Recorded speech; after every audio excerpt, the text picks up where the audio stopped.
চলতি বছরে বন্যায় প্রায় ২০ লাখ মানুষ ক্ষতিগ্রস্ত হয়েছে বলে জানিয়েছেন দুর্যোগ ব্যবস্থাপনা ও ত্রাণ মন্ত্রণালয়ের প্রতিমন্ত্রী মহিবুর রহমান।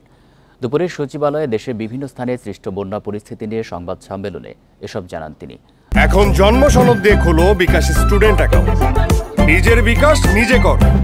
দুর্যোগ প্রতিমন্ত্রী বলেন, এখন পর্যন্ত ১৫ জেলা বন্যায় আক্রান্ত হয়েছে, যা পর্যায়ক্রমে বাড়ছে। আরও জানান, অবস্থা দেখে মনে হচ্ছে এবার দীর্ঘস্থায়ী বন্যার আশঙ্কা আছে। দুর্যোগ পরিস্থিতি মোকাবেলায় পর্যাপ্ত ত্রাণ সহায়তার ব্যবস্থা করা হয়েছে।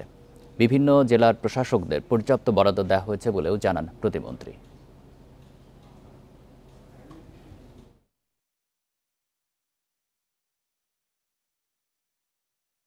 আমাদের কাছে একটা ক্ষতিগ্রস্ত মানে এই যে আপনাদের বন্যায় ক্ষতিগ্রস্ত হয়েছে 18,76,956 জন। পানিবন্দী তো 15টা জেলায়, এটা তো পুরো জেলায় বলা যাবে না, কোথায় আংশিক কোথায় এরকম কম বেশি, এটা তো